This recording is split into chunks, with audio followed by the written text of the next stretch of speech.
Hello, everybody. Welcome to the Buckeye Weekly Podcast. I am Tony Gerdeman, here, as always, with Tom Orr. Tom,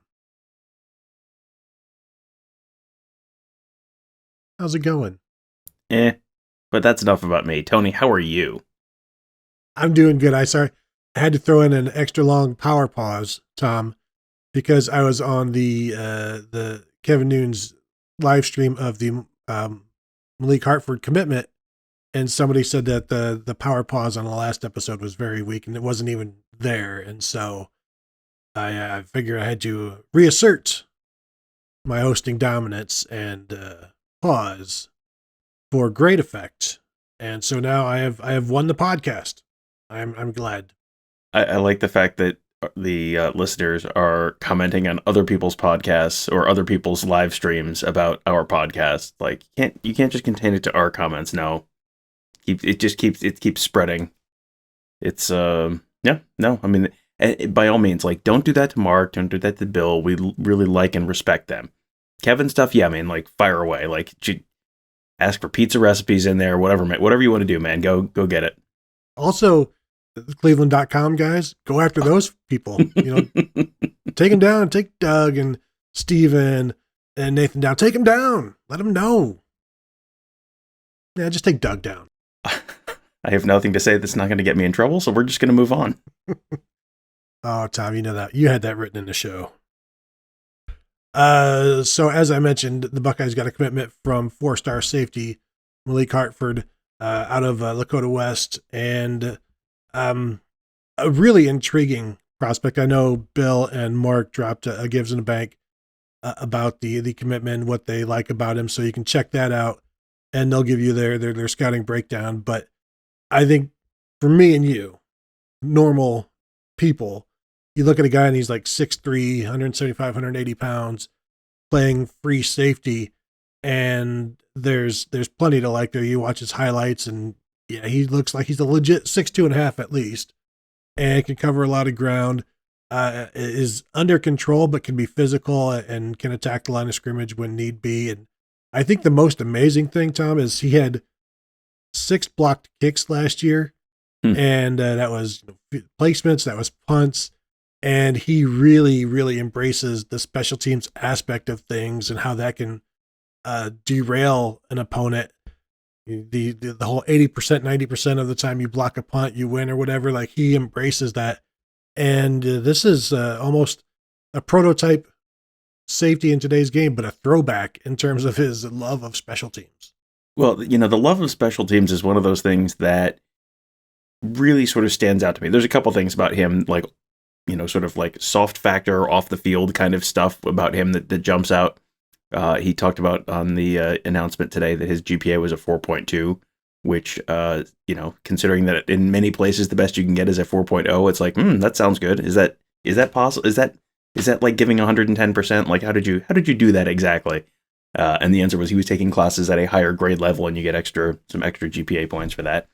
But between that and special teams, like, you got to think about it. If you are a D1 athlete, not just a D1 athlete, but a high-level Power 5, Ohio State, Alabama offer kind of player, and you're not big-timing anyone, you're willing to do the dirty work on special teams, which generally will get, that gets farmed out to the younger guys on the team, like the freshmen, the sophomores, like they're the ones who will be doing that. If you're, a junior having offers from places like Alabama and Ohio State, and you're still willing to do that, put in that work on special teams, which is not generally, if you're blocking kicks, it can be a glory thing, but generally, like, being a punt gunner or something like that is not really a particularly glamorous spot. Ohio State kind of tries to dress it up a little bit, but if you're willing to do that at the high school level, I think that tells me a lot about, your makeup and what kind of a teammate you are, and then you add that to all the film stuff you talked about and everything that Bill and Mark talked about on the Gives in the Bank episode that dropped on Wednesday afternoon. It's like, oh man, I think there's a lot to like there with Malik Hartford. Yeah, and he's an Ohio kid, but had recent offer from Alabama. Notre Dame was involved. So legitimate schools. Well, legitimate football programs. We all know neither one of those are legitimate schools. So he's the number 11 safety in the composite, the number 4 player in Ohio, number 147 overall. in 24/7's own rankings, he's a number 5 safety in the class, number 2 player in Ohio behind Luke Montgomery, and a number 90 player overall. The special teams aspect, I think, is interesting because he can make an impact there right away. We've seen that. Saw Chris Olave in 2018 at Michigan. But he embraces it. It's embraced at Ohio State. Jim Knowles said something about it earlier this week, I think, or last week maybe, where he said, Parker Fleming, Ohio State special teams coordinator, does a really good job of showing the players how past Ohio State greats and have excelled on special teams. And I remember looking at there's clips of Terry McLaurin at the Senior Bowl, and he wasn't a 3rd round draft pick yet. He was going to the Senior Bowl to try to move up the boards. And there's a clip of him, like it's a punt coverage drill, and he's got 2 guys in front of him. And once the ball is snapped, neither one of them touched him. Like, he just went around them. And you contrast that with other clips of other guys at the Senior Bowl, and they're just getting pushed around and pushed out of bounds on that same drill. And that's part of that, embracing it. Urban Meyer talked for years about this. He had like a ranking of his favorite gunners of all time and his best gunners. And, Devin Smith is one of those guys. And it got handed down, like, who's the gunner this year? Who's the gunner this year? And like Malik Hartford, he's got a clip of, there's one time he's the long snapper on a punt, and he's down making the tackle, on a decent return man, breaking him down. And so that'll be, I think that's where you'll see him initially. And they've got a lot of young safeties already on the roster that have to figure out where they are, guys like Jansen Dunn, Andre Turrentine, and of course the guys that they got this year. So this is the 2nd safety in the class. Ohio State now has 6 commits. Tom, the number 2 class in the Big Ten, behind Indiana, Rutgers, close, Rutgers, Penn State. Mm-hmm. If you were to combine Indiana and Rutgers, in a lot of ways, you get Penn State. And in a lot of ways, if you think about it, it's the farmland of Indiana with the rudeness and utter despicability of New Jersey. That's pretty much what Pennsylvania is. And actually, that's a lot of the whole Philadelphia area as well, as you know, Tom. But so now they've got 2 safeties, Malik Hartford joining Cedric Hawkins. And Tom, for as much as Jim Knowles has talked about this being a safety-driven defense, it's a pretty good start in the 2023 class at that position. It's definitely a good start. And you kind of wonder, is the strong start at the safety position being driven by the fact that this is a safety-driven defense, and maybe that's a little bit more of a glamour position, and that's, the fact that that's more of an emphasis for them? Is it more of an emphasis for them in recruiting, or is it just an easier sell for them for other guys? The question then is, okay, you need corners too, so they're gonna have to fill that defensive back class out with a couple corners, and they're in on plenty of highly ranked guys. I had Bill Green on the Morning Scoop on Wednesday talking about Cormani McClain, who was supposed to be visiting last week, had some plane issues and had to cancel his trip. He's now looking like he's going to be back up for the spring game weekend. He is a 5-star top 5 player, like, regardless of position in the class of 2023. That would be a good one for Ohio State to land. A good recruitment for Ohio State to bring home. AJ Harris is another guy to kind of keep an eye on there. He was someone who 5-star out of Columbus, Georgia. But or right across the border in Alabama, I think. But he's another guy who he had a great relationship with Kerry Combs, and if Kerry Combs was here, I think our recruiting guys kind of feel like he probably would already be in the class if Kerry Combs was still here. Kerry Combs is not still here, so now that's a little bit more. There's still some more work to do. But he was up. We saw him at camp last summer up in at the Woody. Will he come back this year? Is he going to pay a visit this year? There was a lot about Ohio State he liked. It wasn't just Kerry Combs, but if they can land one of those guys, it's like, oh wow, that's a pretty good defensive back class. If they could somehow bring in both of those guys, that's like, oh boy, now you're talking about an all-timer, because a pair of 5-star corners, I think the last time Ohio State did that was Jeff Okudah and Sean Wade, and that worked out pretty well. Yeah, and those 2 guys, the number 1 and number 2 safety or cornerbacks in the composite, with Cormani McClain being number 1, AJ Harris being number 2. So Tim Walton and Perry Aliano have some catching up to do but they have time. Mm-hmm. What did Bill say about his? Did he give you his thoughts on the chances with both of those guys? Either of those guys? Well, we didn't talk about AJ Harris because we were mostly talking about the South Florida Express guys, which Cormani McLean plays for that 7-on-7 team.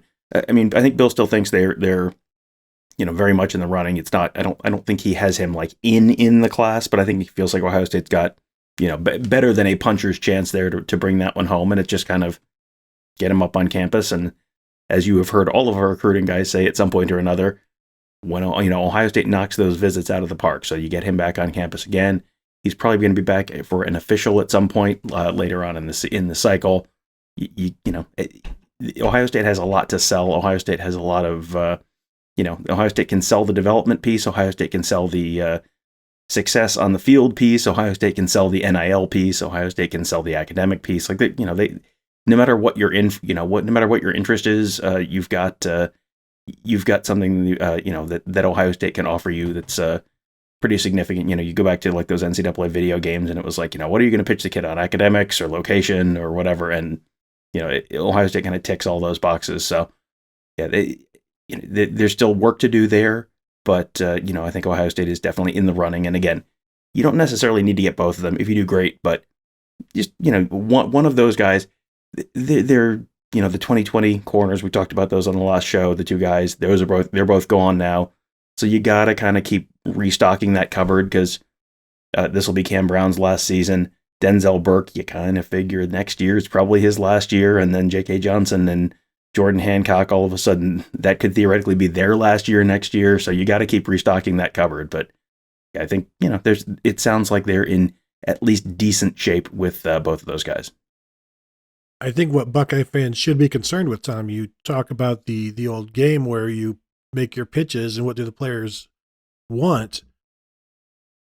You can tell me all about the NIL stuff, Tom, and Ohio State can show them stuff, but what Ohio State doesn't have, they don't have oil money, Tom. They don't have Texas oil money. Findlay oil money is good, yes. Findlay also has sugar money, and that's something they don't talk a lot about in Texas. There's sugar money up there. You got the oil money. You put them together, Tom, oil and sugar. They go together. You can't bake a cake without it. Try it. Try it. That's true. That is very true. I hadn't considered that. I was thinking more sugar in the gas tank kind of thing, and that's how the Tennessee NIL thing is going so far. I think. We'll see how. I don't even know how to transition out of this. So here's how you bake a cake. You got your eggs, you got your oil, you got your flour, you got your sugar. Yeah. Every class, Tom, is a cake. Ohio State is baking their 2023 cake right now. And if they don't land either or both of McLean and Harris, and being the top two guys, you can't expect them to land them both. They're going to have to figure out what they're going to do behind them, because it's not really littered with guys who have interest in Ohio State. If you go like down the list of the top 20 corners, there are a couple, obviously, and they'll always be able to get in on guys. You just go back and look at the quarterback recruiting since Ryan Day has arrived. Like we weren't talking about Devin Brown this time last year. We weren't talking about CJ Stroud, his class at this point, and whenever.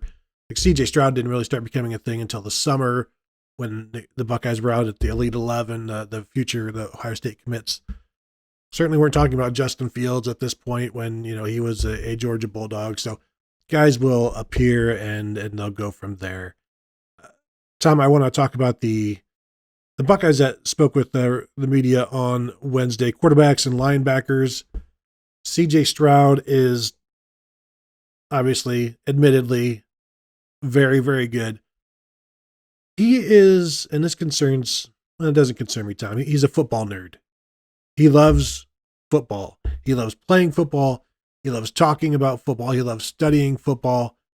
He talked about how when he was a freshman, him and his offensive lineman would just sit in their room and watch film. Like they weren't playing or anything. None of them were playing, but they would watch film and talk about it.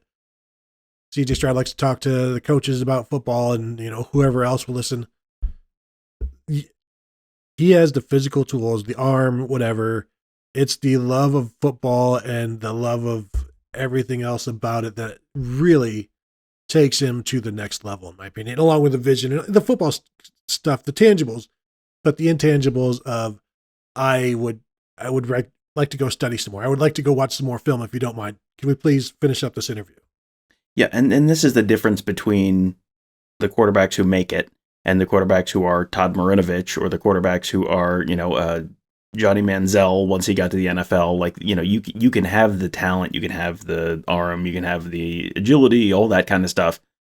If you're not willing to put in the work, at some point, this is the old Ryan Day when the talent is equated. Like, at some point, like, CJ Stroud could completely mail it in and still light up, Arkansas State this year. But you're going to play teams, ultimately who you can't just mail it in. You actually gotta, you have to be really applying yourself. And you can't just start applying yourself on that Tuesday that week. Like, oh, now I'm going to try. Like, this is the old, you can't win the national championship in the summer, but you can lose it.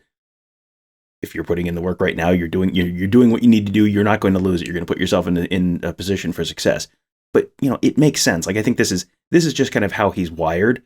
But even if it wasn't how he was wired, you look at everything that's on the table for him this year, and I would expect him to be extremely plugged in right now. I mean, you have the opportunity to beat Michigan. You have the opportunity to win the Big Ten. You have the opportunity to win the Heisman. You have the opportunity to go to the college football playoff. You have the opportunity to win the national championship. You have the opportunity to be a first round, potentially a very high first round draft pick, this time next year. That's the next 12 months. Like, if you can't stay focused over the next 12 months with all of that on the table, that's probably a pretty serious makeup concern. And that's one of those things that they're kind of scouting for. They're not just looking for arm talent. They want to know about these guys.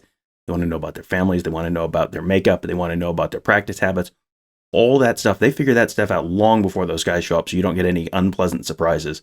I did enjoy one of my favorite moments from interviews on Wednesday was CJ Stroud talking about, he was asked about how he stays humble through all of this. Mm-hmm. He's reached all of these lofty goals already, but Ryan Day talks about how he stayed so humble. How have you stayed humble? And he talked about a bunch of different stuff.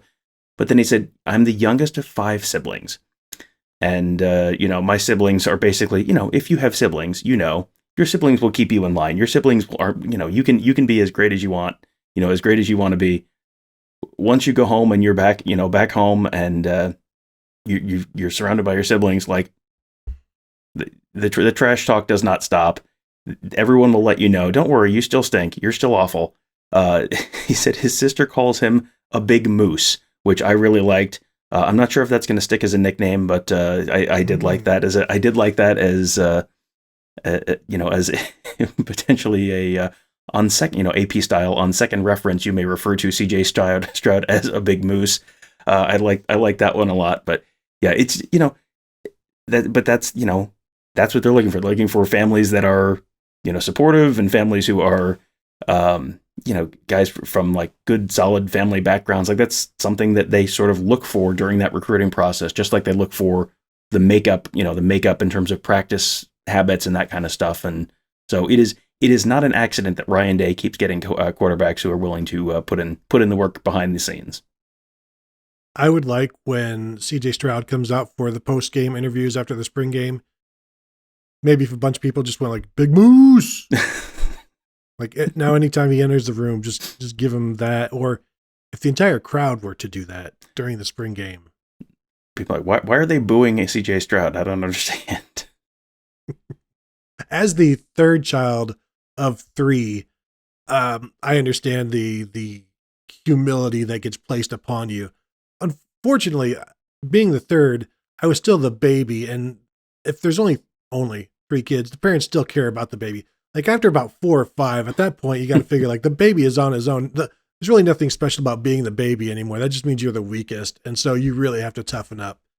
And he's done that, and has become a pretty special leader as well. There's a clip from Saturday where I don't know, I was talking about this on the radio show on Wednesday, but like Kyle McCord throws a nice touchdown pass, and everybody runs down the field except for Kyle McCord because he's getting ready for the next play or whatever. And CJ Stroud comes over and congratulates him, tells him, encourages him, tells him what a great throw it was. And you see that leadership from CJ Stroud. And that's really, like, he doesn't need a whole bunch of snaps this spring, even though he's only got 12 career starts.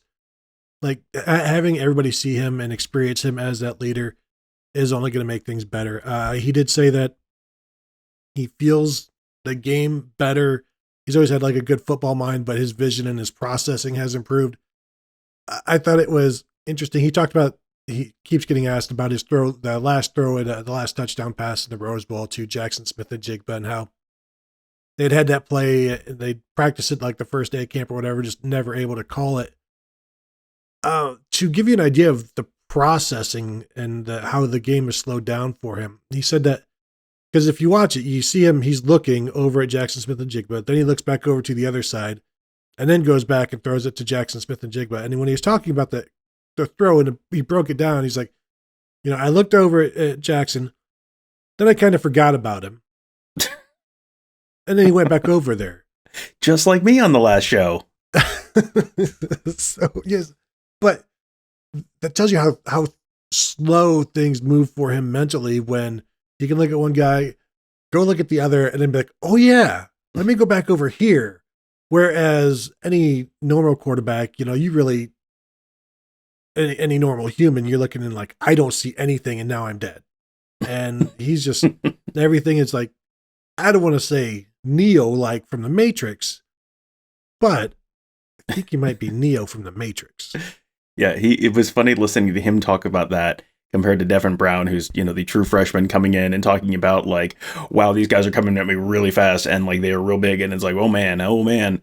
He said, I think he said the first snap this spring, it was just kind of like snap and they're here. Like, oh boy, how did that happen? I thought I had an offensive line. I did. Well, they gave me time, but all of a sudden how is the defensive here already? Thank goodness I'm wearing a black jersey. That was sort of the subtext. He didn't actually say that out loud, but yeah, it was, you kind of hear that from guys over the years where it starts out like just unmanageably fast and you can't fathom how you could possibly ever complete a pass.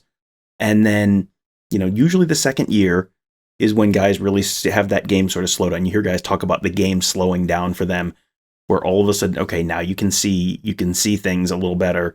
You see the windows a little better. You're keeping your eyes downfield, all that kind of stuff. It's sort of a process. It's not like an overnight, the switch flips and ta-da, now I'm super. It takes a while. It just takes reps. It takes time in the film room. It takes time on the practice field. It requires the discipline of, really being attentive during practice and taking advantage of those mental reps, because you're not in there all the time. If you're one of three quarterbacks and if you're the number 3 guy, you're probably not even getting a third of the snaps. Maybe in the spring you are, but in the fall, like they got to get number 1 and number 2 ready. So you can't, you have to make use of the time that you have, even when you're not the guy with the football in your hands. It sounds like CJ Stroud, to your point earlier about his makeup and all of that, like he has done all of those things. He's been as ready as he can be. And he's also, it probably doesn't hurt that he's basically been the number 2 guy since he stepped on campus. So he's getting more reps than 3 and 4 on the depth chart are. So one other thing that he said that I thought was really interesting, he was talking about going up against Jim Knowles' defense in practice. And the exact quote was, they have different ways to get to different coverages, which is really good for my eyes to see. Not just seeing cover 1, cover 3, or just base coverage every day. I really appreciate Coach Knowles bringing that swagger to the defense. It's really going to help our offense. That was one, I heard that and I kind of went, I'm sure it was not meant as a slight to the previous defensive coaching staff, but if that's what CJ Stroud's seeing in practice and it's like, oh man, this is way harder this year, that probably is a pretty good sign for what it's going to be like for opposing quarterbacks this fall as well. Yeah, he also said, the quote was, "It's been challenging. I think it's a good thing." Yes, I would agree. It is definitely a good thing to be facing a challenging defense and one that changes the picture. And he talked about how you have to almost guess, basically. Like so it's the fact that if the defense is providing guesswork, quarterbacks aren't always going to guess right. And so you're going to get some wins there. He was talking about Devin Brown as well, said he thinks he's going to be a Buckeye great, and he says that he sees some of himself in Devin Brown. Now, Tom, I have already come out and said Devin Brown is the next Joe Burrow, and that's who he reminds me of.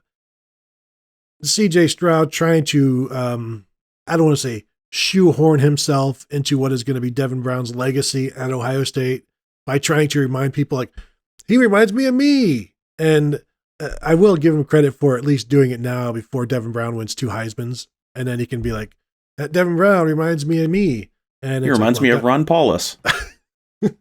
So, but like every time you hear from Devin Brown or talk to Devin Brown, like he's impressive, and he's in no hurry. Not that he you can't be in a hurry.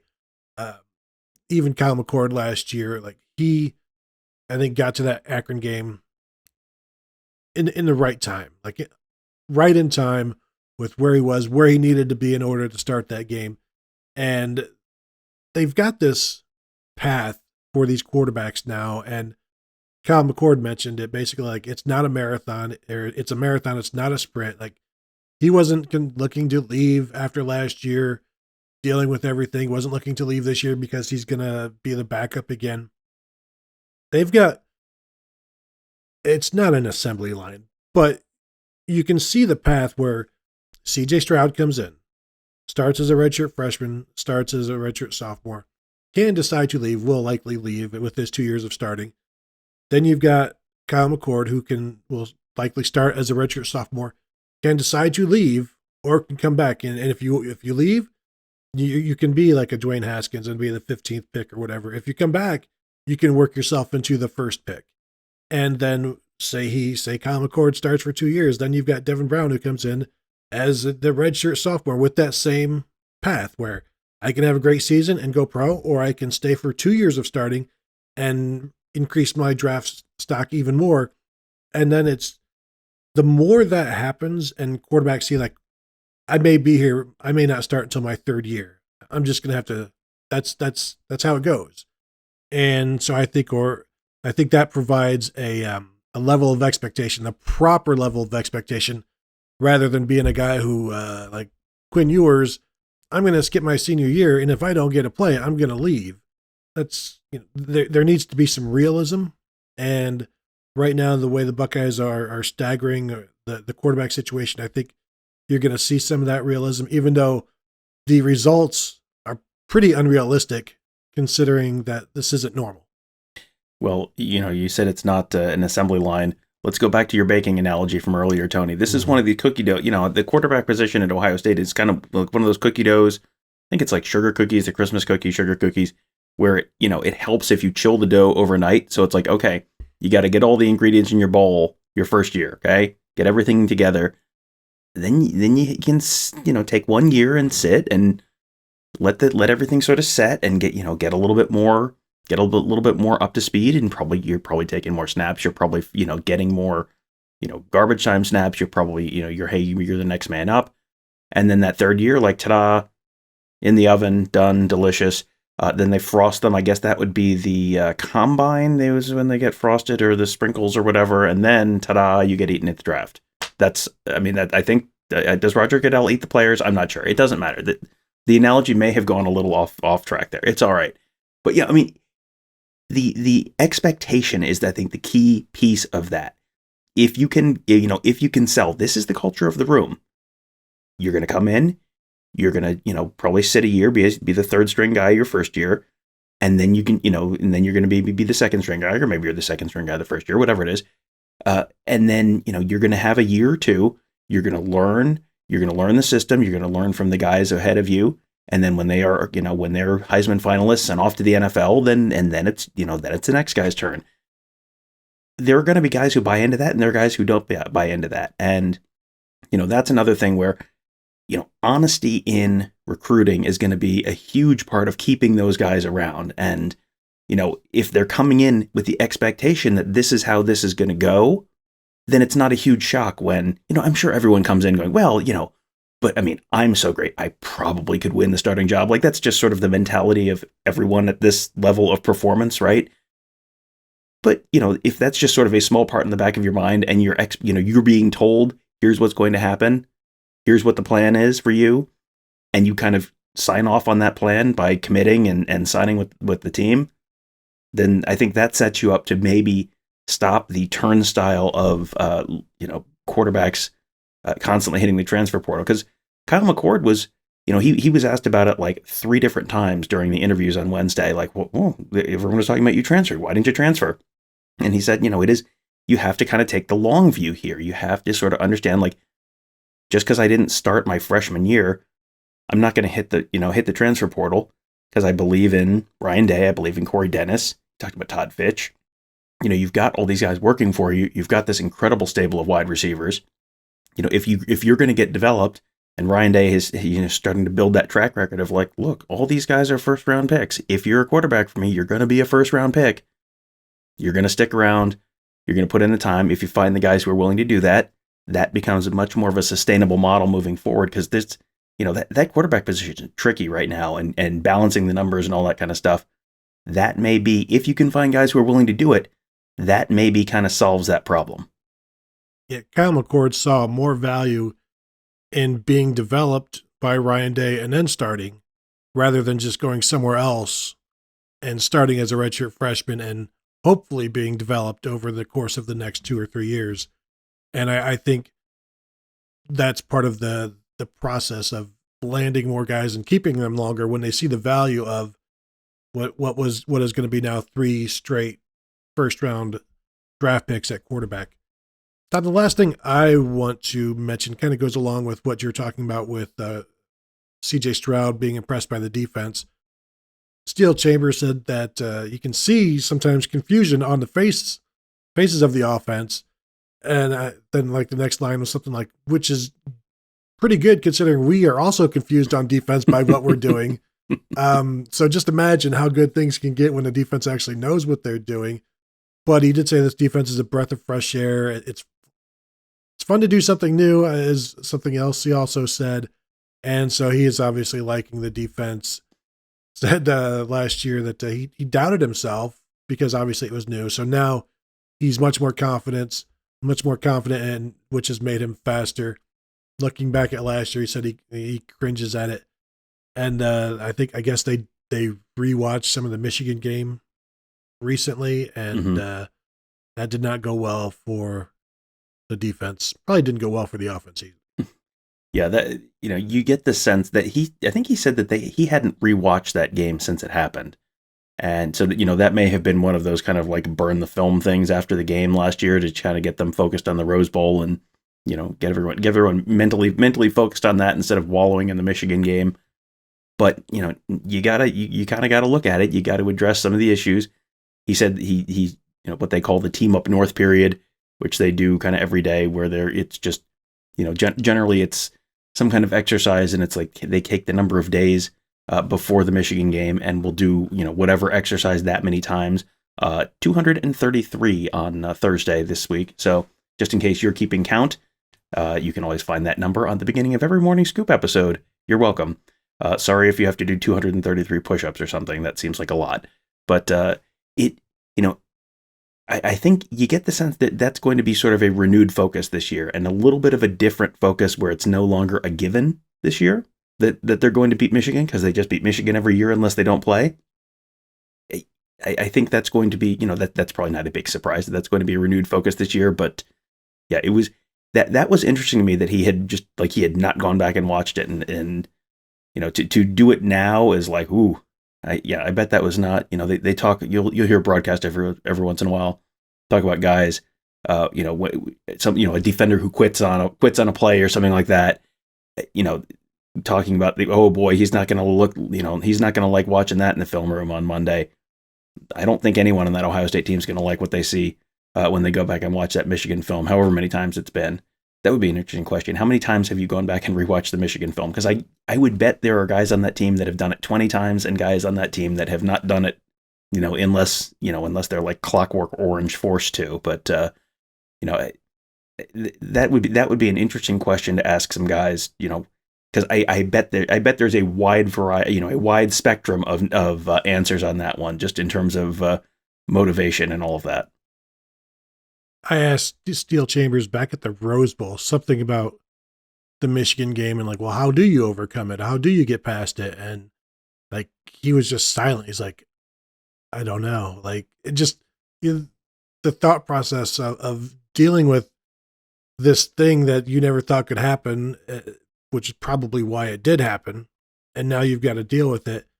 And you just continue to deal with it. I really think you're going to see a Clemson type of thing where it gets ramped up. And even Jonathan Cooper said basically like that Clemson game was really the Michigan game, the 2020, where that was really their Michigan game, of course, because Michigan declined to play in 2020. So they had to, play Clemson, not instead, but they were certainly motivated all year to overcome, to avenge that 2019 loss. Not a revenge tour per se, but Tom, anything else before we go? I think we're good. We have we're just over a week to go till the spring game. That doesn't seem possible that we're already almost through spring ball, but we were talking like right on the Ask the Insiders board about editorial plans for next week, because we're extremely good at planning and doing so in a typical manner. So I'm sure we'll have plenty of fun shows. Tony, I saw you throw out a bold prediction. The idea of a bold prediction show. I don't know, Tony. Do you think the listeners want another bold prediction show? I don't care if they do. I do. It's been a while since we have bickered and bartered and all of that good stuff. And I'm sure a couple people want it. I'm sure others are like, please, not for a spring game. Yeah, the spring game bold predictions are going to be real tricky, because it's like everything is ridiculous and nothing is ridiculous because the game itself is so ridiculous. So it's like I don't even know what to what to yell at you about that you're being unrealistic about something. Like Travion Henderson, 40 yards rushing. That was exactly what I was going to say. Like you could say like running back can have 25 yards, and it's like, ooh, that sounds like nothing. Also, that sounds pretty high. So yeah, we'll we'll see. Yeah, Jack Sawyer, 17 sacks. Who says no? Like, maybe. I don't know. Well, I don't know. Because 5 is in bold. I mean, like that's basically right, what he did last year. He just did that last year, right? Yeah, 4 or 5. Yeah. So we'll figure it out. Obviously, we won't figure it out ahead of time. We will have our bold predictions, and then we'll figure out if they're bold enough during the show. So I look forward to that. I'm sure some others do. Tom, I know will not. But that will do it then for this episode. I want to thank you all for tuning in, as always. And like I said, if you want to find out more about Malik Hartford, go ahead and check out Gives in the Bank. They break it all down. Kevin was there at the commitment. You can find that. You can watch the stream there at youtube.com/Buckeye Scoop. If you want to watch these commitment videos where the kid is doing it, like broadcasting it to some entity that has to take commercials and all of this other stuff. So it's a lot of stop and go, but still, by all means, go ahead and watch it. And Malik Hartford, and actually Kevin's got a one-on-one with him as well. So check that out at Buckeye Scoop. That would be easier for you, and quicker rather. Tom, that's going to do it for this show. Please wrap it up. I've been trying to wrap it up for literally 2 minutes now. So thank you all for joining us, and we'll talk to you next week.